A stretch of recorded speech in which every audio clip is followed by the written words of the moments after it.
il y a quelqu'un qui est en galère, va l'aider. C'est ce que Rafi fait, toujours, tout le temps. On l'appelle, c'est lui SOS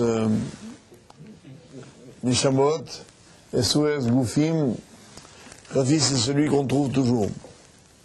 Je ne veux pas lui enlever ses mérites, mais moi je suis témoin d'un nombre incalculable d'occasions où on a fait appel à lui.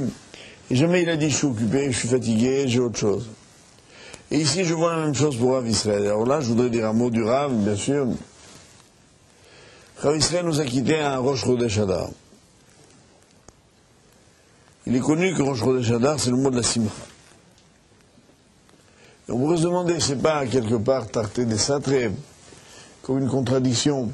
Au moment où vient un événement heureux, Adar, nous on a reçu une nouvelle comme un coup sur la tête, que le Rav est niftar. Je dis, il y a noté au contraire. Parce que quand un tzaddik qui se monte, c'est une hiloula. Hiloula, ça veut dire un mariage. Pourquoi? Parce que finalement, le chemin de chacun d'entre nous, c'est quoi?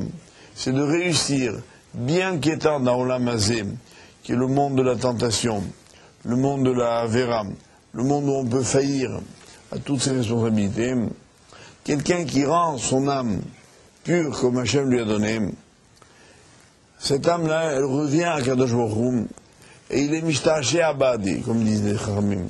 Il se réjouit d'elle, comme un mariage, comme une kala qui revient pure vers son khatan. La neshama de Rav Israël est remontée vers Kadosh Baruch Hu dans une tahara exceptionnelle. C'était donc une iloula. Quand elle pouvait tomber le mieux, au moment de la simra du clan d'Israël.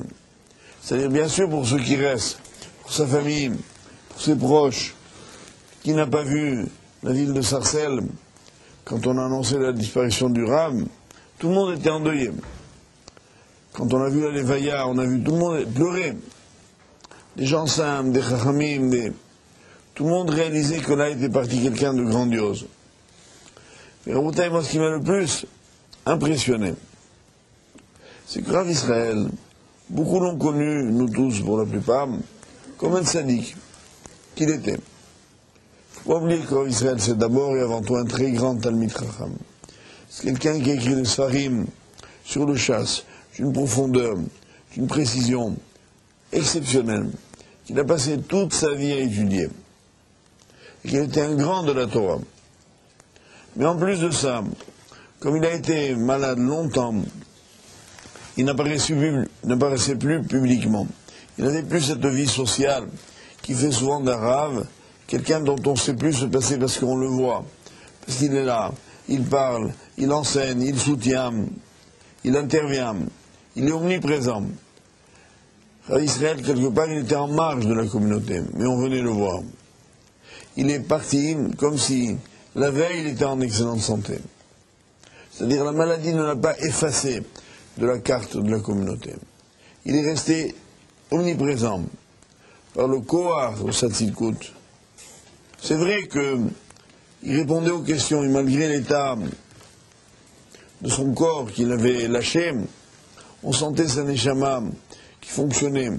Et quand on venait lui poser des questions, il avait toujours cette lucidité, cette sérénité des grands hommes qui lui permettent, par un signe de la tête, de donner la réponse que l'on entendait ou qu'on n'entendait pas. Pour vous dire que pour nous, il demeure un exemple unique. Quelqu'un qui a rassemblé toutes ses mahalot et qui est parti comme on a eu l'impression d'un parapluie. Vous savez, on parle d'un parapluie anti-atomique, des abris qui protègent des bombes. On avait l'impression que Rav Israël, c'était ça pour la communauté. On était confortés, rassurés par sa présence. Moi, je voudrais juste dire que ne croyons pas que sa présence a disparu. Comme il était absent physiquement, bien que dans Olam Hazé, il est plus que jamais présent là où il est. Et qu'il continue de protéger ceux qui pensent à lui et même ceux qui ne pensent pas à lui. Parce qu'un tzaddik, c'est quelqu'un qui est un chélek de chaque juif.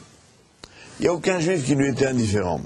Adayom, il est donc ce maguen, cette sina, cette protection qui nous permet à nous tous de continuer à vivre et de pouvoir, Bézat Hachem, véhiculer la grandeur de son nom. Alors vraiment, je répète, je voudrais tous d'abord vous remercier, vous féliciter d'avoir pris un peu de temps pour venir ici. Moi-même, pour moi, c'était pas du tout évident, mais Rafi peut vous dire. Dès qu'il m'a dit, je viendrai faire un petit saut, même en début de soirée, parce que je ne veux pas manquer de rendre un hommage, même bref, mais sincère et profond, à Rav Israël. Et excuse-moi, Rafi, Tibadel Echaim Tovim Varukim, d'avoir cité également que toi aussi, par la Beracha du Rav, toi et ta famille, vous ne connaissez que des joies.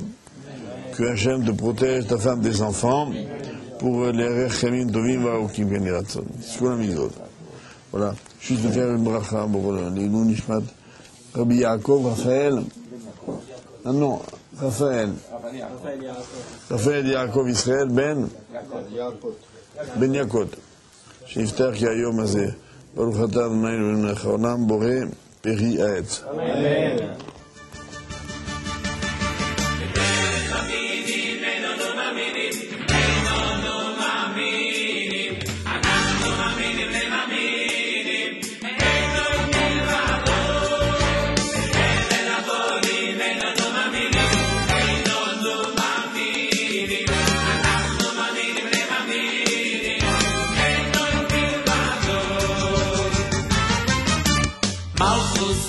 מלכות כל אלוהים, והוא נמשך בכל ודוין. השם מלך, השם מולך, השם ימלוך וימלוך.